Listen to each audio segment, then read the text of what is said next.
Bet the board. What do you mean you don't bet? I mean, I don't bet. You know, I don't gamble. I don't. I never have, and I never will. Yeah, right. I'll bet you $20 I can get you gambling before the end of the day. You owe me 15 grand, pal. Pay him. Pay that man his money. It's the Bet the Board podcast. God likes me. He really, really likes me. In the end, I wound up right back where I started. I could still pick winners, and I could still make money for all kinds of people back home. And why mess up a good thing? Here's Payne Insider and Todd Fuhrman. Welcome into the Bet the Board podcast, powered by FanDuel. Ladies and gentlemen, it is finally here, the much anticipated week one of the National Football League season. I am your host, Todd Fuhrman, joined as always by my esteemed colleague and co-host, a man who may have already hit a wall, and we haven't played one meaningful snap of football yet this season, the one, the only Payne Insider. Way to introduce me. I did hit a fog on Monday, though. You know what the bottom line is, Payne, and we've always kind of established the precedent around here that we love to underpromise and overdeliver. So if I say you've hit a wall and you go out there and run right through the damn thing and during today's show, therefore you've exceeded everyone's expectations. I like it. Yeah, the 8-part preview series is still out there. I know the NFL season kicks off tonight, but you still have until Sunday to cram in 8 episodes, about 9 hours. We preview all 32 teams, each podcast laid out by division with timestamps of each team. So if you were a kid in school that loved to cram, this is your jam. Hopefully our loyal listeners have better study habits, but I'm not going to say that everybody does.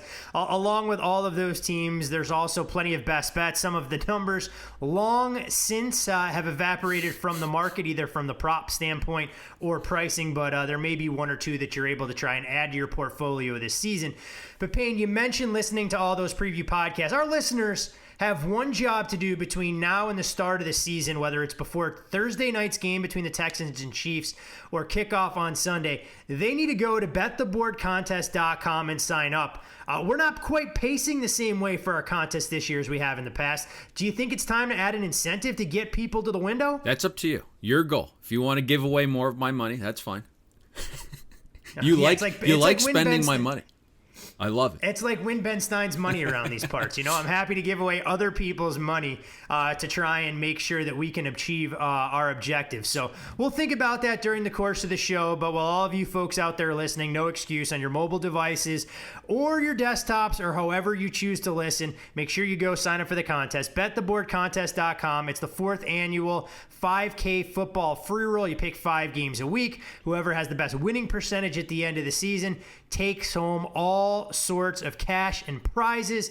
Absolutely risk-free. Encourage you to check that out. But that's not the only promotion we're running, Payne. I think you have a laundry list of reads in front of you, if memory serves me correct. No reads. Just doing this off the cuff. But the one thing I can't see how this could possibly go poorly. The one thing I want to say, and we're not here without the listeners. And you don't want to go on the soapbox for the first week, but last year we tipped the scale as the 24th most listened to sports podcast. And we are unaffiliated with a network. We don't have a distribution network like a Podcast One. We're not on The Ringer. We're not on any of those podcast networks. It was all you, the listener, that got us there. So we've always tried to give back as much as we can, whether it's the annual contest that Todd just mentioned. It's going to be over $5,100 in cash. There's going to be a lot of weekly prizes there with cash and swag. So again, sign up for that. But we're going to do a couple other things. We're going to do a 300 contest or a 300 episode contest giveaway. It'll be on the Bet the Board Pod Twitter feed. It will be the pinned tweet today. It will be for the Thursday night football game. $300 cash giveaway. You're basically going to just pick the over-under, the spread, and a prop bet. All the rules and details will be there. Just go to Bet the Board Pod on Twitter. You will see the pinned tweet. Simply respond to it there. Anyone can join. $300 cash up for grabs. The other contest we want to do, and we've always done it, is with iTunes. For whatever reason, the algorithm, we need all the 5-star reviews we can possibly get. So we're going to do a little contest giveaway there as well. $300 in cash. Go to iTunes, leave a 5-star review, leave a nice little comment. All the reviews will go into an automator, and we will pick 3 people, $100 cash each. So go leave a 5-star review. We'll announce that, the 3 winners sometime next week. So those are the 3 contests we have going, and 3 giveaways. So tune in and I guess participate in all of them, Todd. So now that we have all the housekeeping out of the way, God. are we ready to talk about... Can we get to football? Are we ready to talk about some of the biggest games of the weekend? Yes, please. All right, and for those listeners, of course, you can follow Payne on Twitter at Payne Insider. Follow the podcast at Bet the Board Pod, and I am Todd Fuhrman. You can follow me there as well. And for those new to the show, wondering why we don't necessarily go in chronological order, typically the format that we run through, it's all about the Vegas rotation. We'll, of course, get to the Texans and Chiefs for Thursday Night Football. It'll be the last thing on the docket. But let's kick things off, Payne. Sunday morning, or Sunday afternoon, I guess, in human time, as you like to refer to it on the East Coast, with the Baltimore Ravens playing host to the Cleveland Browns. You're looking at Baltimore, an 8-point favorite at FanDuel, total on the game 48.5. And Payne, let's be honest here. The season opener hasn't exactly been kind to the Cleveland Browns. They haven't won an opener since 2004. They did beat the Ravens week 1, way back one. They lost the season opener last year, 43-13 at home to the Titans. The Browns are the only team in the NFL not to have a winning season over the last decade. They went 5-10-1 against the spread. They do carry an absurd amount of cap space going into the season. But hey, this is a team that we talked about in the preview podcast. We thought they had a chance, or better than thinking they had a chance, to make the playoffs. What's one of the more intriguing matchups that you're looking for on Sunday? Is it Stefanski's offense against the Ravens defense, or to see how Cleveland could potentially slow down Lamar Jackson? Something that they weren't able to do in 2 games last year, albeit the Browns did split the season series. They weren't, but I think the pressing thing, and one that we're kind of anticipating, and we know there was an off-season move there, was at head coach. It was with the offensive side of the ball. And we always talk about how important the schedule is when gauging teams and their outlook on the season. But when you actually play teams on your schedule is critical too. And I think that's the part where Cleveland wasn't given any favors. You're breaking in this brand new offense and a shortened offseason on the road against Baltimore's defense week 1. We've obviously seen some money come in on the Browns. Part of that has to do with the home field advantage. But what's interesting is I've heard from 2 sources this week that due to familiarity with the system, Case Keenum has looked slightly better leading the second-team offense against the Browns' number 1 defense than Baker has running the first-team offense against the Browns' second-string defense. It's what's kept me off the Browns so far week 1. This probably isn't a surprise if you listen to the 8-part preview series, but we introduced this idea of smart continuity, and we constantly hammered it home, the importance early in the season. And that's the reason why Baltimore is still our number 1 power-rated team by fractions, along with their style of play. That said, I want to be optimistic about this matchup because of how the Browns' offense is likely going to operate here. We knew with this implementation of Kevin Stefanski coming over from Minnesota, we kind of know what he wants to do. He likes using these heavy formations with 2 tight end sets. It's why the Browns signed Austin Hooper to a massive deal. Then they go out and draft Harrison Bryant and did everything they could to keep Njoku. Stefanski uses 12 personnel at the second highest rate last season.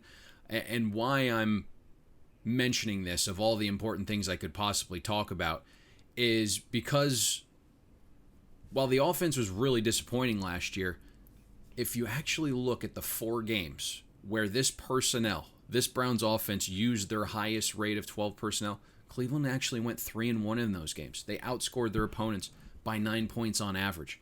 They were only favored by 2 points on average in those 4 games too, so they exceeded the expectation by nearly a full touchdown in the 4 games where they used 12 personnel most.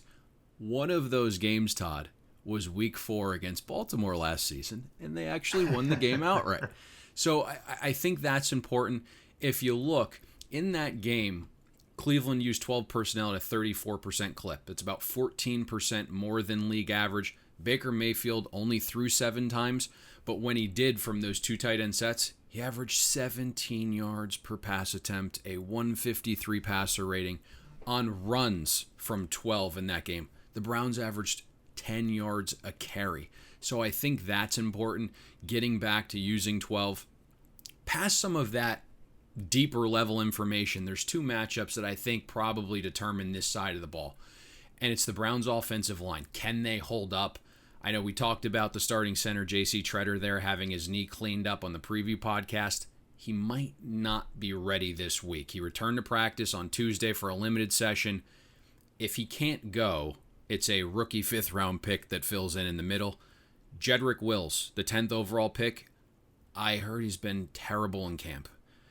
And I kind of get it. He's learning a new system. They're moving him. They're shifting him from, being a college right tackle to an NFL left tackle, and they're doing it with no rookie OTAs, no normal camp. If J.C. Tretter can't play, that's something we need to monitor. And, you have Jedrick Willis. The Browns are going to start 4 new offensive linemen. So there isn't that continuity quite yet there. And we know Wink Martindale, the Ravens DC, loves to send pressure. Blitzed nearly 55% of his defensive snaps last year. League median, roughly 28%. So I fully expect Wink to send a lot of heat this game, knowing how, Cleveland's offensive line is new, doesn't have the continuity quite yet, possibly the starting center out. So that's something to monitor. The other thing here that's interesting, and we didn't go into like full detail because it was between podcasts when Earl Thomas lost his mind and was effectively booted off the island. The one thing I looked at here, and, if the Ravens blitz doesn't get home, Ken Baker and the Browns' weapons take advantage and show the rest of the league what the Ravens secondary looks like without Earl Thomas. Because for Wink to blitz at the rate he does, it means there's got to be a ton of man-to-man coverage in the secondary. You have to have elite coverage guys to pull it off. And the Ravens played more cover 1 last year with Earl Thomas at free safety than any other team in the NFL. Earl allowed a 21 passer rating in coverage on over 500 coverage snaps. That was 50% better than the second best coverage safety in the league. So quarterbacks and offenses, they were afraid to throw at him. He was rarely tested. Now you have Deshaun Elliott taking his place. You have to be able to test him. You have to see if he can be able to play. And if you test him and it wins, I don't know if Wink's going to be able to play that same style. So I think it's really important to monitor this specific thing in this game and see what we can take from it, because if the coverage isn't as good on the back end, it's going to force Baltimore to play a little different defensively. When you look at the way this Ravens defense is configured, we know that they went out and they fortified their defensive line. You talked about their blitzing. We know about the absence of Earl Thomas. If there's one weakness here, would you say it's the Ravens linebacking core? I mean, is that the unit that we're going to have to keep tabs on all season long until we start to see those guys really mature and turn into that middle of the defense that Coach Harbaugh needs? I don't want to call it a weakness, but it was the lesser of the 3 tiers of the defense last year. You go out and get Patrick Queen in round 1. He's absolutely a missile out there. He's athletic. He can run sideline to sideline. I think Wink plans on using him as one of their blitzers. But even with him there, it is probably the weakest tier of Baltimore's defense. You mentioned some of the guys that they added along the defensive line, and Calais Campbell, nabbing him for a 5th-round pick. He's stout against the run and can still get pressure on the quarterback at his age. You brought in Derek Wolfe as well to replace Michael Pierce. So that certainly is probably the weakest tier of the defense still, but Patrick Queen helps out immensely at that position. On the other side of the ball, Mark Ingram, some pretty strong words this past week about Lamar Jackson, saying that he's light years ahead of where he was development-wise in 2019, which I think is a scary thought when you consider that the Ravens offense amassed an NFL record, nearly 3,300 rushing yards last season. Lamar accounting for 1,200 plus of those, breaking Michael Vick's single-season record. 36 touchdown passes en route to becoming a unanimous MVP, the second ever that we've seen behind only Tom Brady back in 2010. But what's interesting about it, you look at the last 11 reigning MVP quarterbacks, they've combined to go 8-3 straight up, just 4-7 against the spread in week 1 of the following season. But this Browns defense, let's not kid ourselves, Payne. They were downright abysmal against the run. Have they done enough to try and solidify that part of the defense? Because the Browns secondary was better than I think a lot of people anticipated it would be last year, but arguably it's because nobody had to throw on them because you could run the ball right down the gut. Exactly. And the one thing that we've talked about is this built-in advantage that Baltimore has because their style of offense isn't overly complex. And we've been saying it since July when we started those preview series that run-based teams could have an advantage early, and they might have it here. If you look, those Ravens run-based principles and their style, it's the same as it has been. And for the most part, they've mastered it at this point, and that's exactly what Ingram is talking about. He's seeing how this is flowing in camp so far, and if you are improving in a shortened camp, it's pretty scary. When you look around the league, the vast majority of offensive camp work is typically spent in the passing game. You're trying to get your timing down, getting quarterbacks and receivers on the same page with their drops and their depth of routes. And I've talked to a few coaches. They believe 75 to 85% of offensive camp work is typically geared towards the passing game. When you go from roughly, I think it was 50 padded practices to about 14 due to the circumstances of this offseason, run teams are likely going to have a slight edge over passing teams learning new systems with new parts. So it sounds obvious, but you nailed it. The side of, when you're looking at this side of the ball, it's going to be decided in the trenches. And the Browns struggled last season stopping the run. 30th in defensive rush efficiency. That was against a below average schedule of run offenses. Now you're going to get the best run team in the league. In the two games last year, in weeks 4 and 16, Baltimore had a 55% rushing success rate in the first game against Cleveland, a 60% rushing success rate in the second game. Baltimore also tacked on 14 explosive runs in those two games as well. So I think there's a lot of pressure on the Browns' defensive line. It's probably, as crazy as this is going to sound, the strength of their unit this year. They have to go above and beyond to take pressure off the linebackers and the secondary. We know Joe Schobert left, Christian Kirksey left, both in free agency. Mack Wilson suffered the camp injury. As of Wednesday, B.J. Goodson hadn't practiced. So you're looking at this linebacker unit for the Browns of potentially rookie Jacob Phillips, Taki, who apparently has been the most improved player in camp. So those guys are going to be the key to stopping the run and hopefully not getting crushed in play action when the Ravens ultimately pass off this ground game. The great part about the Ravens offense is how they execute this ground game, Todd. They can line up with 3 wide receivers and still crush you running the ball. It's what makes them so hard to defend. If you look, 11 personnel was actually the Ravens' most used formation. They were in it 47% of the time, and they averaged 6.3 yards a carry, despite having these 3 receivers on the field, none of which you would think, like a Hollywood Brown, is overly great in run blocking. And if you look, last season, Cleveland allowed 5.5 yards per carry from 11 personnel. So it's important that this defensive line is stout in week 1. A guy like Sheldon Richardson, I think he needs to be a dominating run-stopping force this season. We know how talented he is. He kind of runs hot and cold. And sometimes he can be the best player on the field. Other times you don't even know he's out there. But I was told, again, pretty good source with the Browns, that Sheldon Richardson's been the best player in Browns camp. I know he was excited that he was able to actually be on the same team back-to-back seasons, and he flat out said in his presser this week, expect pure dominance from me. So let's see if the big fella delivers here, Todd. I don't know if we want to discuss the Browns secondary. Your call there. Oh, if you want to hit on it real quick, I'm more than happy to hear your thoughts about what we're going to see on the back end from a unit dominated by Greedy Williams and Denzel Ward now entering their second season. Yeah, and Joe Woods is the new Browns defensive coordinator. He's actually a secondary specialist. And if you're listening to this and you don't really know Joe Woods, he was responsible for the improvement to the 49ers secondary. He took them from 29th to 2nd in defensive pass efficiency the last 2 seasons. But I think he's got his work cut out for him. And if you've been doing your reading, the Browns secondary has been just crushed by the injury bug. We know second-round pick Grant Delpit, who was penciled in as the starting safety, is out for the year. Greedy Williams dealing with a shoulder injury. He hasn't practiced in 2 weeks. Kevin Johnson was brought in for depth. We outlined him on the preview podcast in thinking that he could have a big bounce-back year. He was very good in Buffalo last year. He's dealing with a lacerated liver, hasn't played. MJ Stewart returned to practice on Monday, but he's dealing with a hamstring injury. So it's vital that MJ Stewart's healthy. He's probably going to be the slot guy. What we do know, Todd, is when healthy, I think we should see improvement from the Browns secondary. Joe Woods has been lauded as this great technician. All the players have raved about Joe Woods and what he's taught them.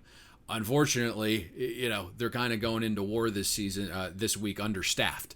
So it's going to be interesting to see. But whether it's through the air or on the ground, Cleveland has to prevent the explosive play. We know that's where Baltimore was very good last year. They had the most explosive run offense. The Browns' second worst explosive run defense. So again, I think at the end of the day, it comes down to that front four and a couple of those rotational guys on the defensive line for the Browns, keeping some of these big plays to a minimum and covering for a linebacker unit that's beat up and a secondary that's beat up as well.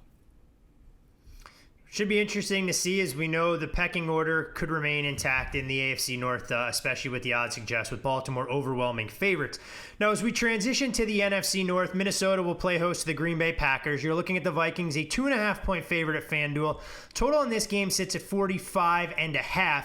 Recent history, Payne, between these two familiar divisional rivals. This will be the 8th time in the last 11 meetings we've seen a spread of 4 or less on these games.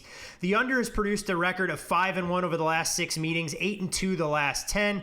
The Packers, of course, won both meetings last year, built a 21-0 lead at home before the Vikings rally came up short late in that contest, and then ultimately the Vikings were held to just 139 yards of offense in the second meeting on December 23rd. Before we get into some of the X's and O's on this game, I do want to ask you a little bit about the number, because we saw Green Bay as a 3.5-point road underdog all offseason long. Number now down below the key of 3 to 2.5. Is that as much about money coming into the market backing the Packers, or the fact that the Vikings aren't going to have a home field advantage working in their favor, which was obviously built when this number was originally hung months ago? I think the answer is one and the same. So, we can discuss this game, and I do have a couple nuggets, not as much as I do for the other games, because what you're pointing out is the larger factor. We can sit here and talk about every metric and matchup till we're blue in the face, but the reality is the number is most important, and what we have seen is Green Bay take significant money at 3.5, and we're now looking at 2.5. And I can tell you, when you look at the construction of this stadium, it was built with a noise refracting roof so that sound would bounce back onto the field. And the Vikings have had the largest home field advantage since this was built in 2016. They're 24-9 straight up at home, 21-9-3 against the spread. And so when you look at this, and we touched on it briefly in the preview podcast, this was a Vikings home field advantage that we had at 4.2 points in normal seasons.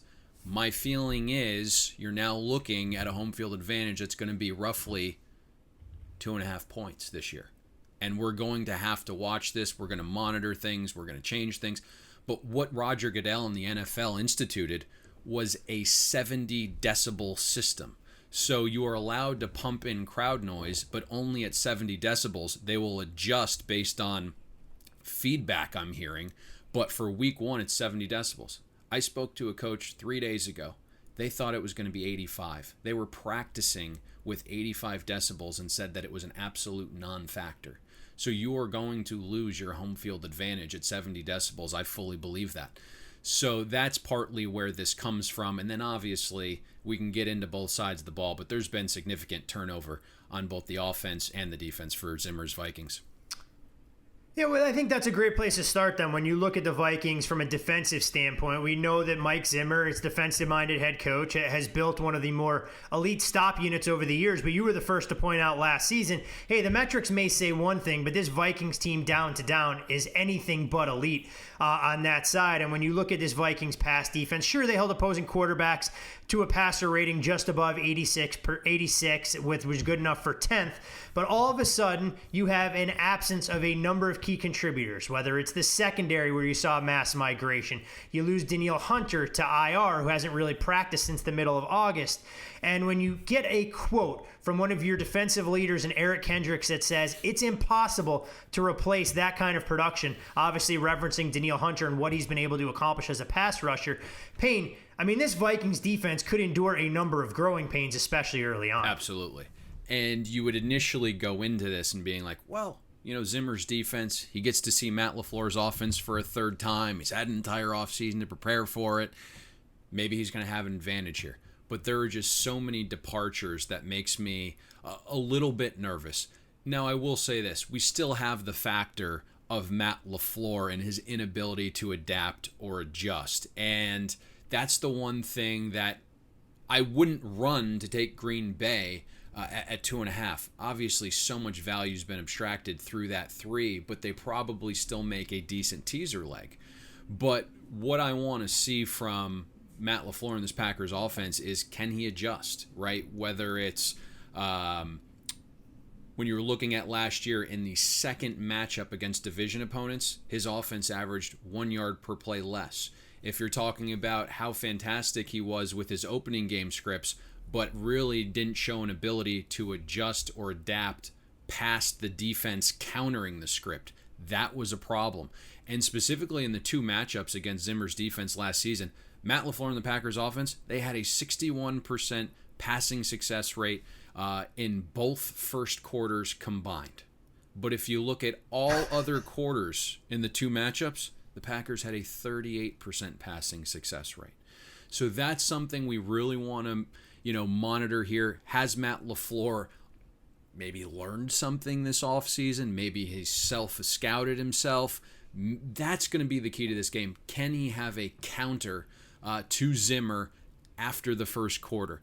The one thing that we are looking at, and I know you mentioned this in the preseason podcast, is Matt Lafleur talked about potentially implementing tempo. He wasn't able to do that with the shortened offseason, but you would think that'd be a big help in an offseason like this where defenses potentially aren't in the best of shape. So I want to see if he's able to implement a little bit more tempo here. I think that's really interesting. Where I think the Packers offense will benefit is, you mentioned the loss of Danielle Hunter for the Vikings defense. I know them losing Brian Bulaga really had Aaron Rodgers have some sleepless nights. Now all of a sudden that question mark, you don't have to answer it in game 1. I think the other thing that's real positive here is we should expect a balanced attack. We know Matt Lafleur wanted to run the ball a little bit more. They became pretty neutral in terms of their run rate last season. The area of concern for Minnesota is also on the interior line. They lost Linval Joseph. They tried to make a splash signing with Michael Pierce to replace him. They spent $9 million on him, and then he opts out. And in the 2 matchups last season, Aaron Jones absolutely tore the Vikings defense apart, had 270 yards, 3 touchdowns, and if you look at his yards per carry and his success rate metrics in those 2 games, it dwarfed league average by a long, long mile. So I think that's important to monitor. The other thing, you mentioned the secondary. You're replacing 3 starters for Zimmer there. And the one thing that we talked about is Xavier Rhodes came out after he departed Minnesota, and he's now with the Indianapolis Colts. He mentioned about how difficult Mike Zimmer's defense was, specifically in the secondary and all their principles. And you're relying on a bunch of young guys to fill the void there. I think it could be really, really tough in a shortened offseason. So if the Packers aren't able to take advantage through the air, I don't think that bodes well for a season-long outlook.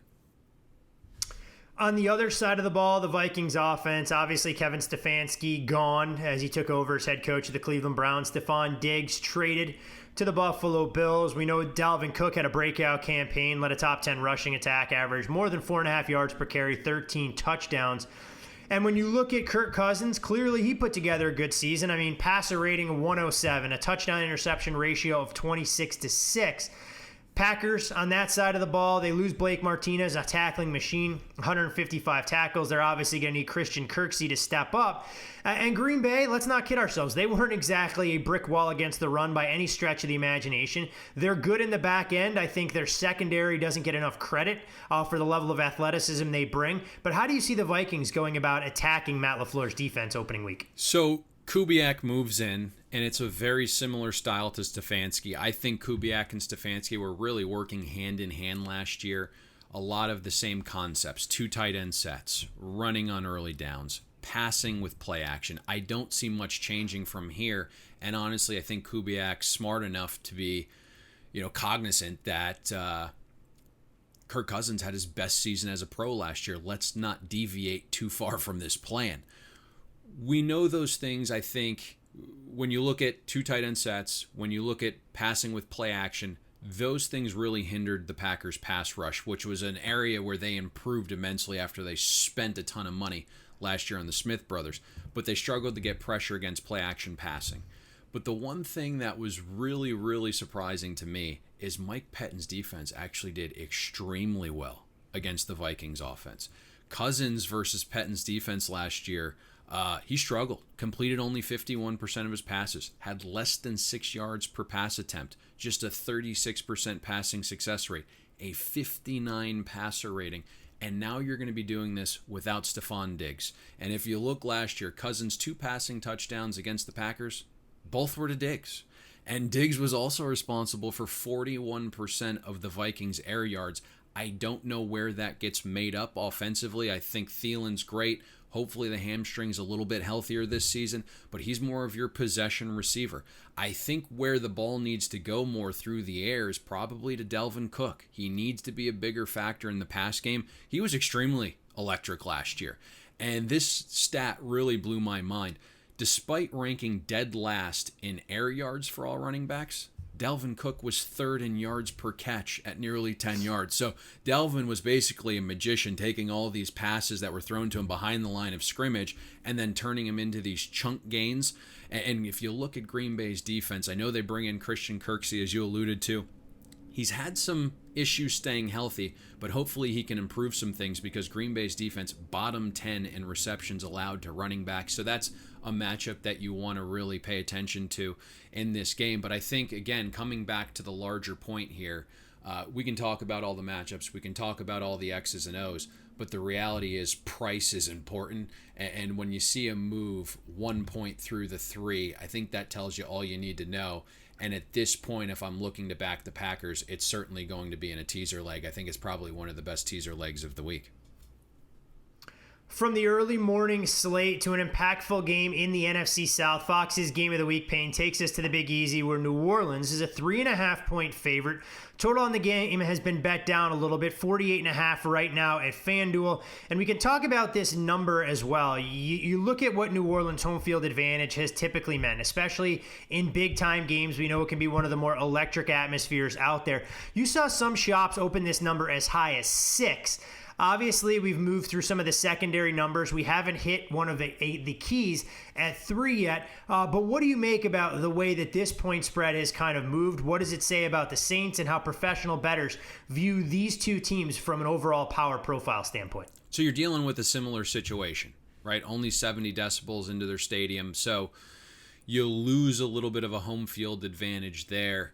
Once this number started trending towards 3, we saw a tick up, partly because Alvin Kamara looks like he is going to return. I think this game is pretty telling in general for the division. Huge game for Tampa. If they can come out and win this game somehow, and it's going to be one of their tougher tests, it really just swings this division in a big, big way. When you talk about this number, though, the biggest thing we've seen is a move yesterday on this total from 49 down to 47.5, and that's where the big moves come on this game. And I think when you look at the way the dynamics will play out here, it's interesting considering how slowly New Orleans has started the season in the past. 1-5 straight up, 0-6 against the spread. in the last 6 season openers. Tom Brady poised to be an underdog for just the second time since 2017 when he was a 3-point dog against the Kansas City Chiefs in the 2018 AFC Championship game. Surprisingly enough, Drew Brees, one of the only quarterbacks in the league that can claim he has a lifetime winning record when matched up against Tom, with both going 3-2 straight up and against the number. You mentioned how that total has been on the move. We know the Saints have won the last 3 meetings by 7+. You have to come back to the season opener in 2018 when the Bucs came into the Superdome, won 48-40, catching more than a touchdown in that spot. And Payne, I guess when we're talking about Tampa, the first and most logical place to start is with Tom Brady and what kind of realistic expectations we should have for him learning a new offense, learning a new system, with arguably the best weaponry he's had at his disposal going in against the Saints defense, who I think for the most part largely is disrespected and slightly underrated. But Bucs already had the most prolific passing offense in the league last year before adding Brady into the fold. But there is one key injury that we have to factor into this handicap. Absolutely. And as I kind of hinted at there, I think this is a great litmus test for Brady and the Bucs offense. If you can merge two systems together, and that's basically what this is. I don't think it's a learning of a brand new system. I think it's a merging of Brady's quick short pass offense with Bruce Arians', no risk it, no biscuit style. In a shortened offseason, if you can go on the road to New Orleans, a team that's owned the NFC South Division for years, and as you mentioned, I think their defense is a little underrated. If you can perform well against the Saints defense that we know is significantly better than people think, they finished 11th or better in defensive efficiency the last 3 seasons, I think we immediately have to believe. Because when you look at the schedule, when you look at everything that they're going to be faced with in week 1, there's going to be few circumstances tougher than this. And if you're getting good intel on the Buccaneers, I can tell you the first team offense has looked really good in camp. Tampa's offense dominated in the most recent scrimmage on Friday. Brady and the first team offense scored on all 3 series. 2 were touchdowns. This doesn't really surprise me. And Ty, we talked a little bit on the preview podcast. I think we have a good gauge on Tom Brady and what he is. And we called for steep regression last season. We got it. I think you're a little hesitant, but I'm calling for a big bounce back season. And little of it has to do with Tom, and it's about his weapons. It's about what those weapons mean to, I think, this offense's versatility. With the current construction of the Bucs offense, they can go 3 wide and spread you out. They can go to a heavy formation. They can institute Brady's quick pass attack. He can take deep shots with Evans, although that might not happen this week. If you have Gronk and O.J. Howard on the field at the same time, and they're 2 of the best run-blocking tight ends in the league, you can institute a ground game, especially if you are playing with a lead. Tampa's offense has an ability, just by its parts, to be really, really versatile and potentially difficult to game plan for. And I know, as you kind of mentioned, they're instituting a new offensive system this offseason, could be an absolute bear, but there's also 0 film on what the Buccaneers offense may actually do. Now, I mentioned the Mike Evans situation. He's got a hamstring injury. It's apparently the same one that ended his season last year. He's a game time decision on Sunday. And why I'm mentioning the potential versatility of Tampa's offense is because if Evans can't go, obviously a huge loss, but we likely see Tampa transform into more 2 tight end sets. And a season ago, the Saints defense struggled at times against some of these heavy formations. New Orleans defense allowed more yards per pass attempt, more air yards per pass attempt defending 12 formation, but the real difference is the defense couldn't generate pressure. So we know they were good getting pressure, they were good getting sacks, but just registered 2 sacks when facing 12 personnel. The other area where the Saints defense had some trouble was covering the slot. Their 2 primary slot guys last year were P.J. Williams and Janoris Jenkins. P.J. allowed a 135 passer rating defending the slot. Jenkins, 125 passer rating defending the slot. We know that's where Chris Godwin lined up last season about 64% of the time. But here's what I'm hearing. Janoris Jenkins is going to kick outside this season. P.J. Williams has actually been playing free safety in camp. Now that Patrick Robinson is healthy, he could be manning the slot. But whoever it is, the slot matchup in this game is pretty critical. So I think that's really important to watch. The Saints allowed the 6th most receptions to tight ends last season. I think we'll probably see a little bit, again, as I mentioned in the preview podcast, a little bit different style of offense. We know Jameis Winston threw 4 picks in 2 games last season in this matchup. So I think we're going to have a little more controlled offense. I don't see a situation where, New Orleans defense completely dominates this matchup against Tampa, basically instituting their new offense. Well, when we look on the other side of the ball, we know that Tampa's defense last year was a lot better at the end of the season than I think a lot of people anticipated. So you tip your hat to Todd Bowles and what he was able to do, leading the top-ranked run defense in the entire NFL that surrendered less than 74 yards per game. They bring back most of the key contributors. I think it's 10 out of 11 starters that are returned for Tampa. And you look at the defensive line, Levante David, a tackling machine. Vita Vea and Ndamukong Suh are absolute forces there that you have to try and move out of the way. And then you begin to wonder about the Bucs secondary that I was critical of, but dug into some of the metrics. I don't think it was as bad as a lot of people were led to believe. And here comes the Saints offense, a lot of the same cast and characters. They add Emmanuel Sanders to hopefully provide a threat opposite Michael Thomas and his 149 catch, 1,700 plus yard season that he put together. How do you see the Saints offense looking with Father Time not exactly smiling kindly upon Drew Brees on the other side of the ball? You proposed a good question there. I think if there are question marks about Drew Brees, it would be in the latter part of the season with arm strength than the beginning part. We know he was dealing with a thumb injury a little bit last season. But this is the side of the matchup that has a lot of familiarity to it. Todd Bowles' defense against Drew Brees' offense, it was really a lopsided battle in the 2 matchups last year. Whether it was Brees or you had Bridgewater under center in the one game, or whether the Saints were running the ball or passing it, they made quick work of Tampa's defense. New Orleans had a 53% rushing success rate and a 56% passing success rate in both matchups combined last year. Now, the 2 games, and that's where this caveat comes from, the 2 games were played prior to Week 12. And that's important to note because Week 12 is when the light bulb finally turned on for the Buccaneers defense. The first 11 weeks, Tampa's secondary was dreadful. 25th in passing success rate defense, 22nd in explosive pass defense. But from Week 12 onwards, Bowles saw his young secondary mature a little bit. They got acclimated to his system, and a complete 180 happened. And if you look at the final 6 games of the season, Tampa was number 1 in passing success rate defense, 3rd in explosive pass defense.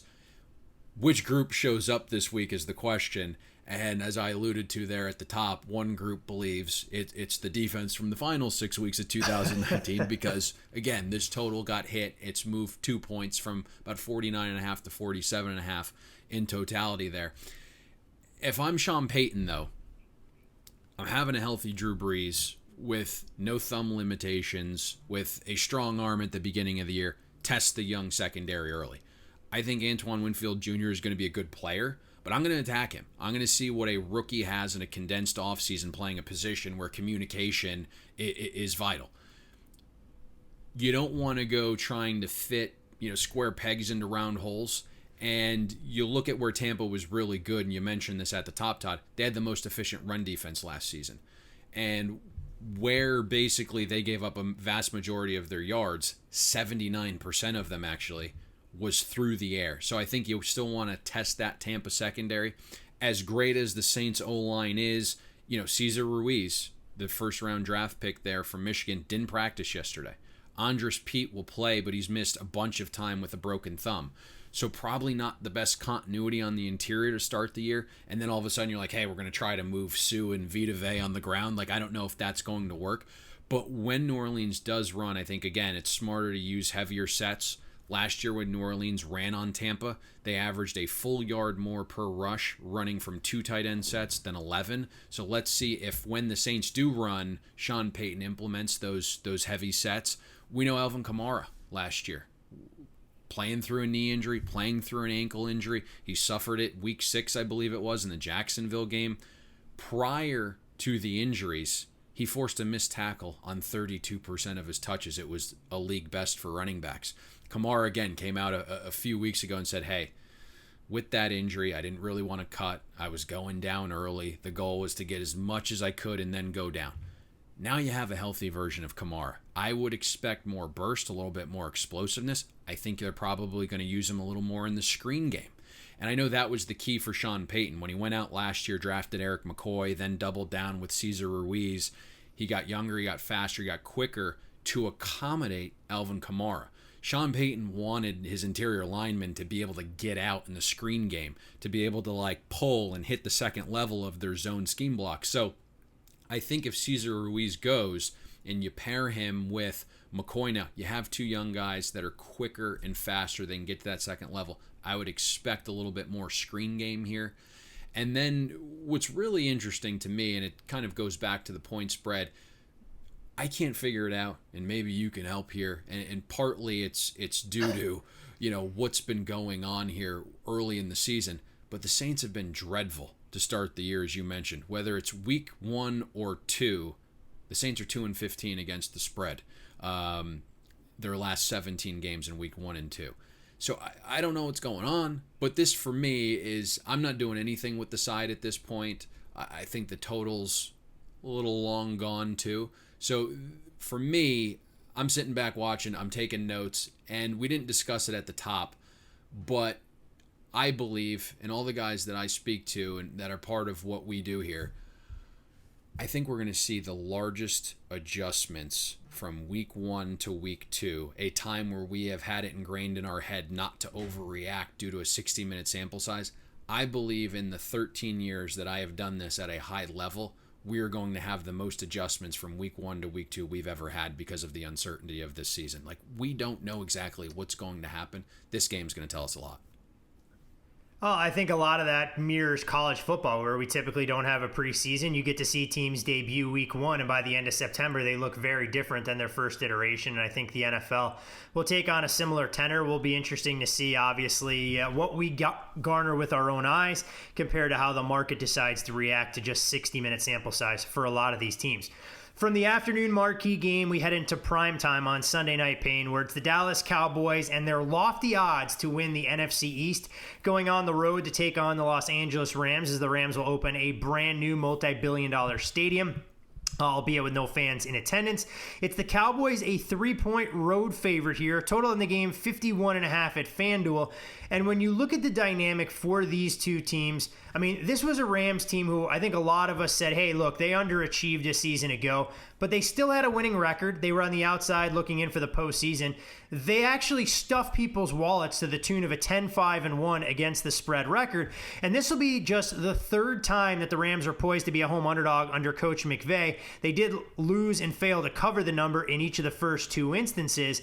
But do you wonder if the bloom is a little bit off the rose, and this is going to be Sean McVay with a chip on his shoulder, proving that, hey, I'm not just a flash in the pan. My Rams team is here to stay, despite the salary cap hell that they've essentially created for themselves going forward. It is a salary cap hell, especially when you're paying guys not to play for you this season.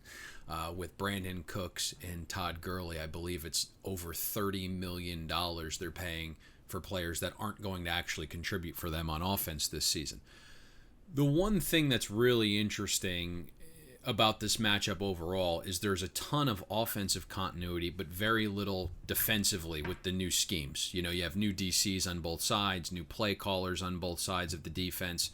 When you're looking at this Rams offense against the Cowboys defense, I would fully think Mike Nolan is going to be more aggressive this season, and especially based on this matchup. But if you look in totality last year, Dallas blitzed at the 7th lowest rate in the NFL. But when they did choose to blitz, they were 10th in EPA defense. Meanwhile, they're basically shredded when they were, playing defensively. They were playing straight. It just didn't work. So what I would envision here when Mike Nolan looks at his opponent and he sees Jared Goff across the line of scrimmage, I think he's going to know the key is putting pressure on Goff. And when you look last year, Goff was blitzed on 30% of his dropbacks. That was the 9th highest rate faced of any, in the league.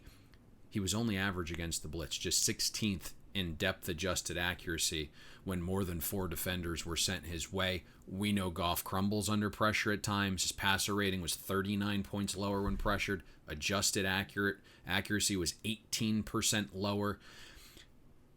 I think when you look, though, at the Rams offense and where some of that improvement came from late last season was how the Rams shifted their offense. More 2 tight end sets to help with protection so Goff had clean pockets to throw from. And this was pretty evident when you started to dig a little bit, Todd.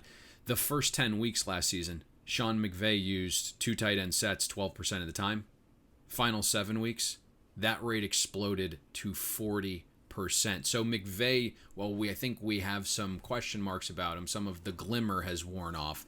He at least had an ability to somewhat see what was going on and adapt midway through the season and say, hey, this might actually be better for my offense.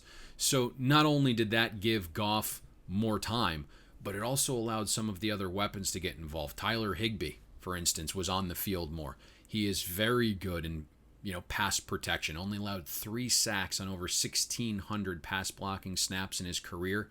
The final 5 games, McVay used Higbee more in the pass game. Higbee ran 3 times more routes the last 5 games than he did the first 11. And I think that bodes well if McVay replicates that style week 1, because the Cowboys allowed a league-high 104 receptions to tight ends. I would also look for McVay to really try and test the Cowboys secondary. Past the obvious of losing Byron Jones in free agency, who I can tell you has struggled in Dolphins camp, and they're at this point having a little bit of buyer's remorse. There's been some injuries. So you have Chidobe Awuzie has a knee injury. Jordan Lewis is nursing an ankle injury. Xavier Rhodes has a groin issue he's dealing with. Dallas had to sign a 34-year-old Brandon Carr off the street on Monday. He hasn't been in camp all offseason because of the injury concerns to the secondary. And again, regardless of what we think about McVay, because inevitably some of that luster has worn off, but he typically has a good sense of his environment, okay? He's a guy to poke around the point spreads. I'm just going to put that out there. He has shown an ability to realize that sometimes his game plans need higher variance when it's a pick'em game or he's in the underdog role. And because of that, we've seen pass rates increase. So he's been in a pick'em or underdog situation 11 times with the Rams. And again, the pass rate increases, and because of that, the total's gone over in 9 of those 11 games by roughly a full touchdown. So I think that's important to look at here. When you're looking at, I guess, both of these offenses, the other thing we want to account for is if you remove the fourth quarter, where a lot of time that can be garbage, and your offense starts playing to the scoreboard. So if you remove that and only look at offensive pace in the first 3 quarters, you're looking at 2 teams here in the Rams and Cowboys that were 2 of the 3 fastest teams last season.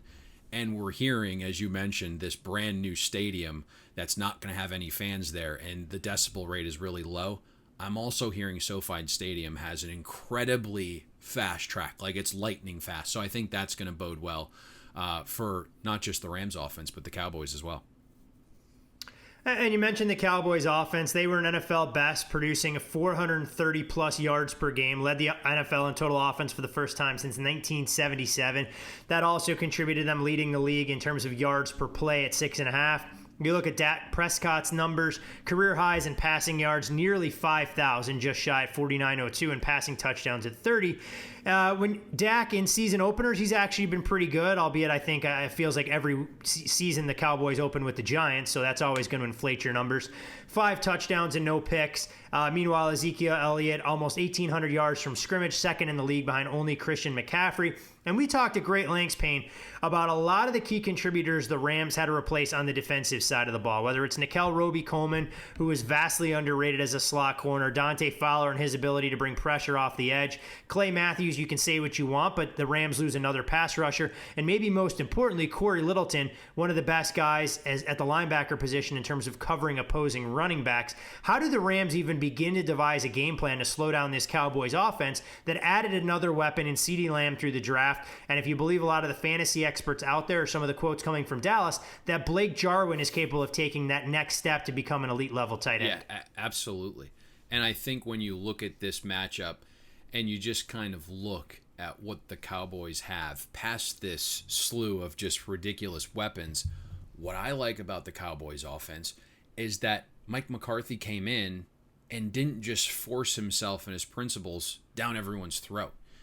He stepped back. He spent a year out of the league. He started embracing analytics for the first time. He smartly goes and retains Kellen Moore, who uses analytics. Could have easily brought in his own guy.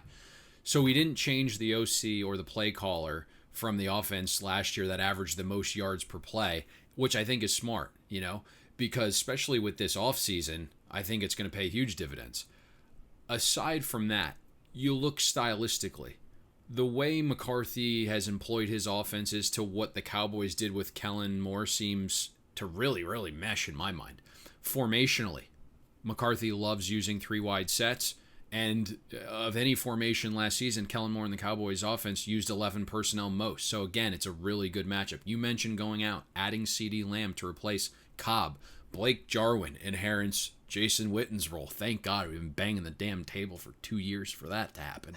But you look, between Randall Cobb and Jason Witten, they were targeted 166 times. You can't tell me getting these young, fresh bodies into the mix with Lamb and Jarwin don't improve the Cowboys' offense. For the Rams' defense, there's a lot of uncertainty, I think, past Darnold and Ramsey. You mentioned the loss of Corey Littleton, who's a good cover linebacker. Dante Fowler moves on. Weddle retires. Peters was traded. Nickel Roby-Coleman, a fantastic slot corner, is gone. You have a brand new defensive coordinator in Brandon Staley, who's never been more than an outside linebackers coach in this league. So, huge question marks on this side of the ball. Staley's trying to install this, new defense in a shortened offseason where you were allowed a max of 14 padded practices, and we know the Rams chose not to have that many. So I don't think it looks great on this side of the ball. There's a few crucial matchups. The first one, obviously, on the interior of the line. Travis Frederick, the all-world center, he retired. Joe Looney takes over the center responsibilities. He's been in the league 7 years, Todd. He's a below-average lineman. Out of the gates, he gets matched up against Aaron Donald, who's led the league in pressures for 4 straight seasons. Meanwhile, if you look at the matchup last year where these two teams played, Frederick didn't allow a sack to Donald. Donald only recorded 1 havoc play. So that's going to be the matchup within this game. Dallas is going to have to help Looney out. You don't want Donald coming in and blowing up your offense before it starts. The Cowboys starting right tackle, La'el Collins, is also out. Cameron Fleming's going to fill in. I don't think that's going to be a massive drop-off. I think La'el Collins has been a little bit of a disappointment. Cameron Fleming filled in at left tackle last year, making the switch to right tackle here. Shouldn't be that big of an issue. But they are down 2 starting linemen from their O-line last year. Aside from that, I think Dallas has a ton of advantages. You're going to be playing 3 wides in this game, and you're going to test the Rams secondary. We know if you look at some of these metrics, the Rams played in dime defense or nickel defense nearly 65% of the time last year. So 3 or more corners on the field at once is what that means. But because of the salary cap, they didn't pick up Nickel Roby-Coleman's $4.5 million option. Of the cornerbacks with at least 400 snaps in the slot, Roby-Coleman allowed the 2nd fewest yards per route run, 2nd lowest passer rating, and now you have all these interchangeable parts at receivers for the Cowboys that can all run routes in the slot. I'm not sure how the Rams are going to defend that. Whether it was, in March during the offseason podcast or a handful of weeks ago when we did our division preview of the NFC West, we hammered home the importance of the linebacker situation. Corey Littleton That's a massive loss. He leaves a huge void in the middle of the Rams defense. He's a good coverage linebacker, and he was the most efficient tackler among qualifying linebackers. But in terms of coverage, Littleton finished top 20 in yards per route run allowed among linebackers with at least 400 coverage snaps. If you pair, that analytical side, Todd, and I know you haven't watched Hard Knocks, but if you have, it's... hold on a second. I watched one episode, and then I couldn't waste my time watching that junk. Okay. If you pair the analytical side with what you're seeing in Hard Knocks, it is clear there's a real issue with the Rams linebacking core. Blake Jarwin, to your point at the very top, could be set free finally here. Jarwin should have been, again, on the field more the last 2 seasons. And if you look at that 2-season sample size, the time frame where Jarwin was on the field, he averaged 2.1 yards more per target than all other Cowboys tight ends combined. I also want to see Dak take that next step. Let's see how effective he can be. Let's see if he uses his legs more. And generally speaking, I'm intrigued this week to watch and monitor how effective mobile quarterbacks will be early in the season. With shortened camps, if you're a team that doesn't have a mobile quarterback on your roster, how quickly are you going to acclimate to mobile quarterbacks? That's going to be one thing I want to monitor. But the key for Dak, though, at the top is he needs to start performing well everywhere. And if you look, there's been a little bit of a drop-off when he hits the road. Second largest negative home-road dichotomy in terms of passing success rate. So the Cowboys' passing success rate is 6% worse on the road. Only the Saints saw a larger drop-off. In terms of passer rating, the Cowboys had a 17-point drop-off home versus road. That was the largest in the NFL. So we need to see Dak be a little bit better. And, I think we can probably smartly assume that the Cowboys are going to be passing more.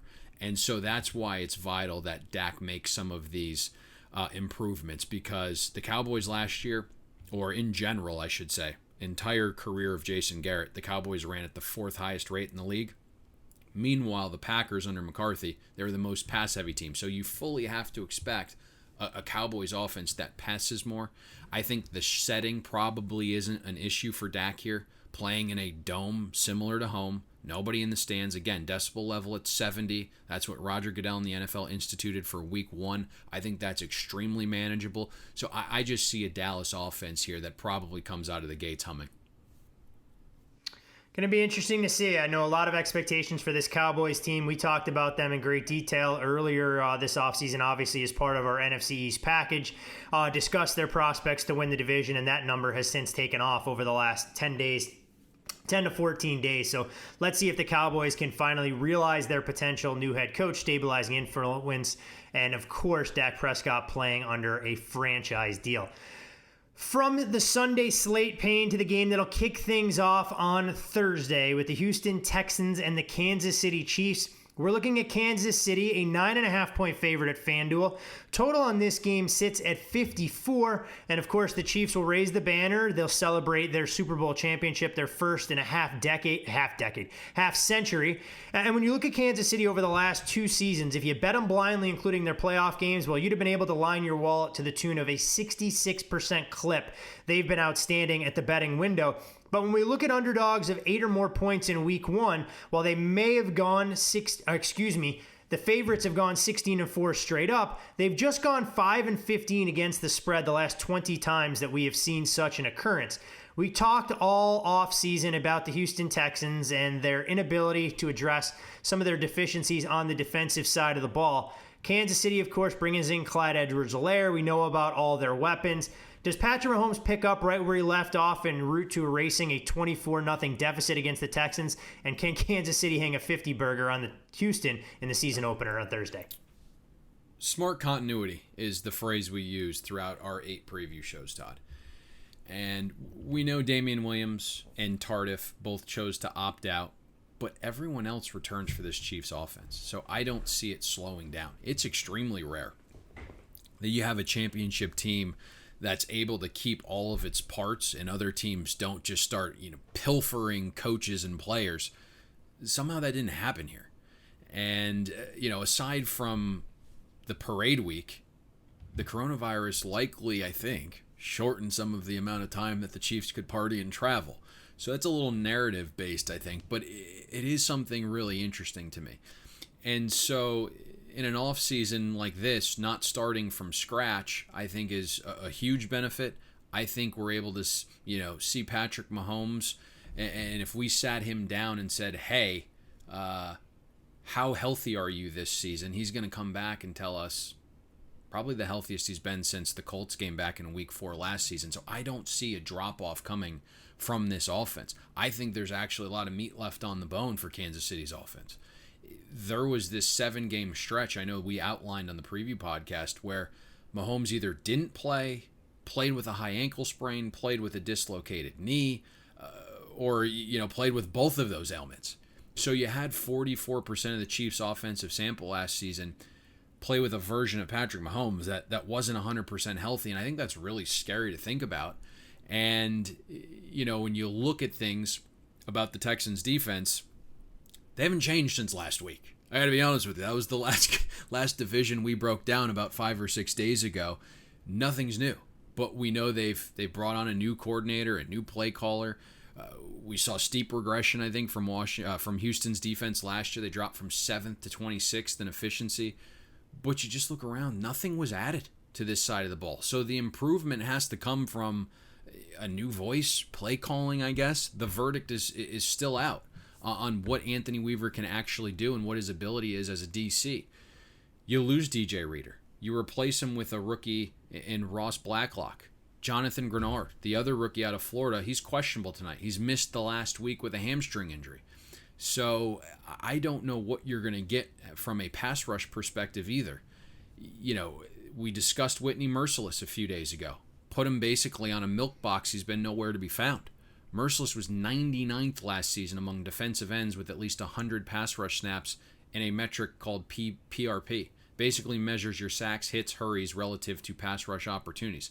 So how are they planning on disrupting Patrick Mahomes now, who's 100% healthy? I don't know how they're going to do it. Do they send blitzes like they did last year? That was one thing the Houston defense was abysmal. They sent blitzes at the 8th highest rate, but they were just 31st in pressure rate, so they left their secondary exposed. So they dialed up this heat routinely, couldn't get home. If you look at how Mahomes handles blitzes, especially last season, despite not being 100% healthy for the vast majority of the season, he finished 7th in depth-adjusted accuracy when blitzed. And the biggest thing for me is we all remember Mahomes being this, I don't know, I guess let's call him an undisciplined gunslinger at Texas Tech, and he probably threw balls he shouldn't have, and he didn't have the best feet. Mahomes actually threw the lowest percentage of interceptable passes when blitzed last season, despite the injury. So I don't know if blitzing him is the best route to go. When I start to look at some of these matchups, one that I think we have to pay close attention to, and again, it probably shouldn't surprise people who've listened to us over the years, but Andy Reid and his screen game. One of the most sophisticated screen games in the NFL. We know Reid loves throwing the ball to running backs on first down. We know he's been more efficient than most of the league throwing behind the line of scrimmage on passes on 2nd, 3rd, and 4th down as well. And the one thing that we hammered home was the lack of linebacker coverage for the Texans. In 2020, you have to be able to cover as a linebacker. And O'Brien decided to go out. He signed McKinney to a massive $50 million deal. He signed Zach Cunningham to a $58 million deal. Among linebackers with at least 200 coverage snaps last season, McKinney and Cunningham, 2nd and 6th worst in coverage. So that scares me a little bit. Houston gave up the 4th most receptions to running backs and the most receiving touchdowns to running backs. So Clyde Edwards-Helaire should factor in pretty well here. He should have a pretty nice matchup against these Texans linebackers. So I don't see a situation where many stops are had from the Texans defense tonight, Todd. Yeah, I mean, you mentioned Clyde Edwards-Helaire, and I think we can always get different storylines when you explore some of the derivative markets out there, and you see the over-under rushing number for Edwards-Helaire anywhere from 49.5 on the low end to 54.5. His attempts from 12.5 on the low end, upwards of 14.5, and at last check, his over-under on receiving yards, 25.5 at FanDuel. It'll be interesting to see how Reid elects to use his new toy. Is it more as a running back between the tackles, or given some of the matchups that he can exploit as a receiver coming out of the backfield, a lot of what we saw from Damian Williams in the past. On the other side, Payne, we know that Kansas City's defense got better as the season went on. You were the first one to share with our listeners how underrated this team was in the secondary, and the pass defense numbers bared that out with Honey Badger's impact, the development of Juan Thornhill, amongst others. Of course, they do lose Kendall Fuller, one of the bigger absences from that secondary. They weren't great against the run, to finish 26th in that particular department, but I'll make the case with Duke Johnson and David Johnson, Kansas City really doesn't have much to fear as far as Houston Texans running backs coming at them between the tackles like they did in the game Houston won at Arrowhead during the regular season before their season kind of got away from them. Who would have thought I would utter these words, but they might miss Carlos Hyde. The first thing that's worth mentioning is the Texans offense is going to have a new play caller this season. Things just, to me, are getting so bizarre with Houston because I think Bill O'Brien's best attribute was probably that of a play caller. So it just boggles my mind what goes on sometimes in Houston. Tim Kelly is the guy calling plays in 2020. He's been with Houston's organization, worked his way up the ladder since 2014. It just provides another layer of the unknown. What's the script look like? Will he be able to counter Spagnuolo's adjustments once he makes them off the script? On top of that, Deshaun Watson's playing his first ever game without DeAndre Hopkins. His replacement, Brandon Cooks, hasn't practiced the last few days and is highly questionable for tonight. And now we're asking Will Fuller to be a number one receiver. There is some decent depth in the unit, but, past the obvious, I think that DeAndre Hopkins is really good. Where this loss, I think, is really big in a game like this, and where the loss gets magnified is on third down. To some extent, the key is keeping Patty Mahomes on the sidelines where he can't actually beat you.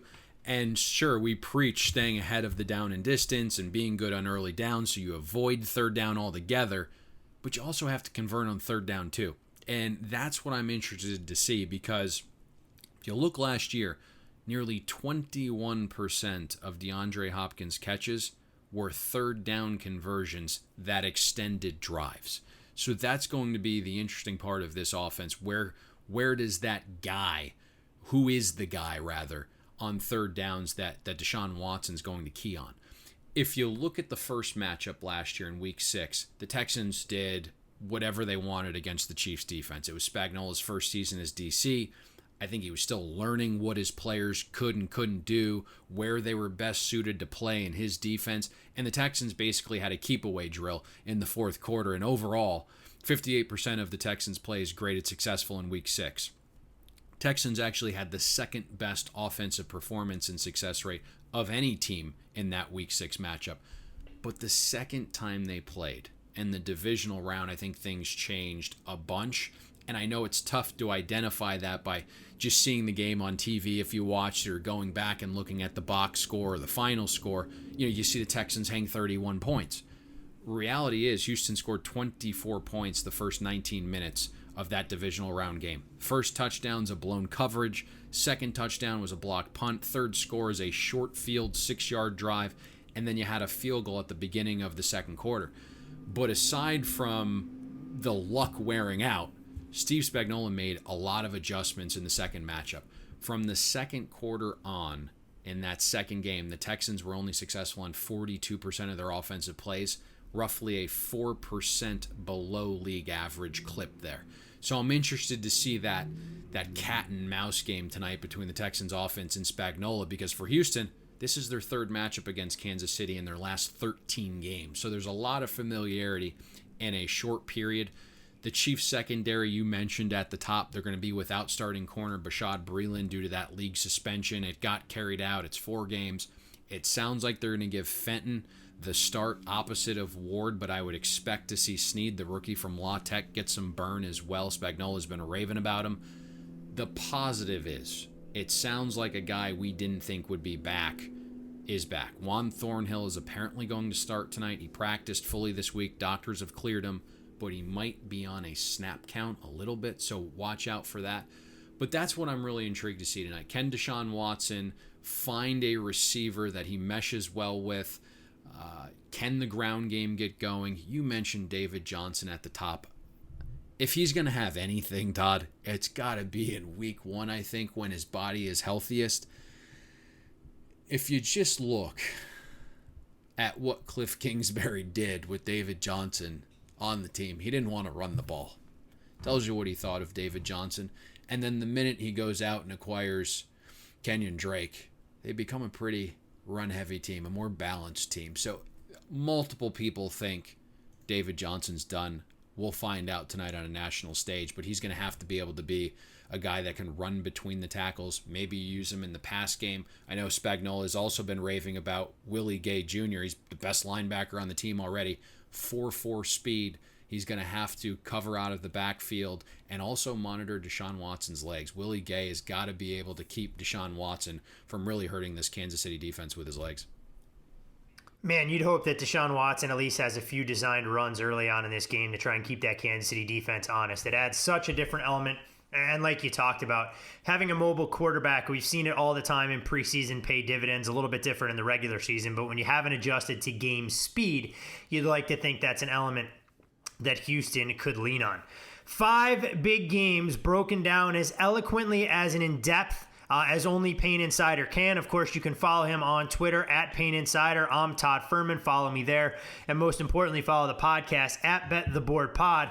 Encourage everyone, although you've had plenty of time to do so during this podcast already, to go to bettheboardcontest.com. Sign up for the Bet the Board 5K football free roll, one of the most competitive handicapping contests out there. Absolutely free to enter. Cash, prizes, swag, you name it, not only for the season-long champs and those that place, but also for those that perform well week in, week out.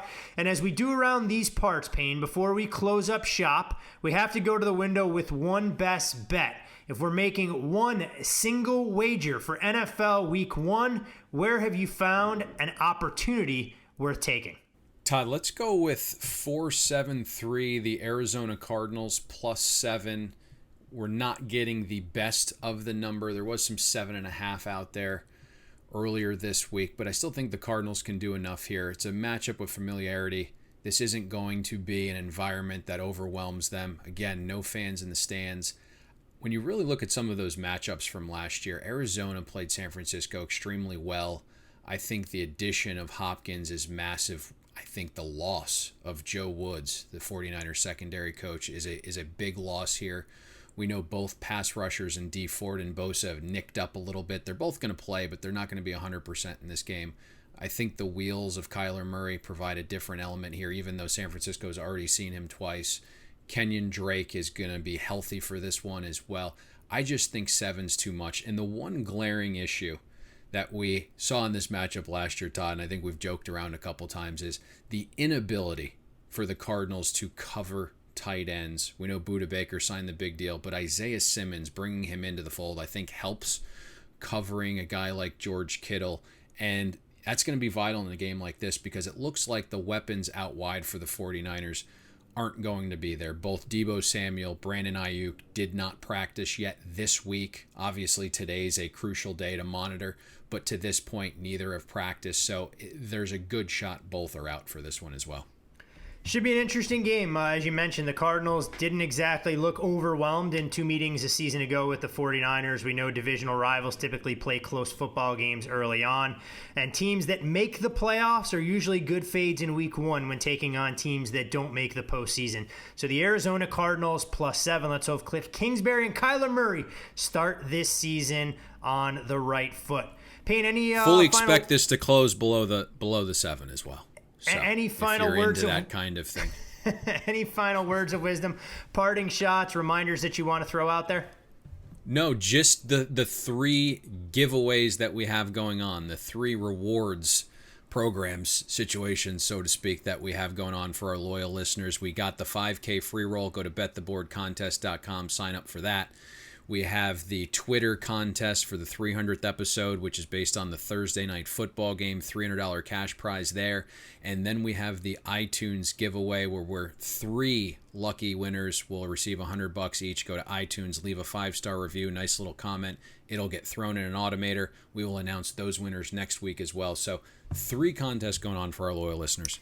Yeah, you know what? I'm feeling generous too, Payne, to try and throw a little log on the fire. If we can get to 4,000 entrants in our 5K football free roll. We'll jack up the prize pool. So tell your family, tell your friends, all you, the loyal listeners. Like we said, we're a little bit behind last year's pace, but we know a lot can happen in the final 72 hours as football excitement continues to crank up in earnest. So this will be the richest prize pool we've ever offered if we can get to 4,000 entrants. So let that be a little bit of incentive there. Love it. The guy living in Vegas is throwing a log on the fire. Hey, you know what? It's cool. It's cool. When I had to walk the dog before we recorded this morning, I mean, temperatures dipped into the low 60s. That's almost jacket and pants weather. There you go. So on that note, we wish everybody the best of luck. Always remember with the NFL, especially this year more than any other, it is a marathon, not a sprint. We know you've been itching to bet football of the professional variety since the Chiefs beat the 49ers, but we'll be with you every step of the way, helping you turn that bankroll into much better investments. And for all loyal listeners, thrilled to have you guys back on board for yet another season. And come Sunday, late afternoon, early evening, with an Arizona Cardinals ticket in hand, we'll see you at the window.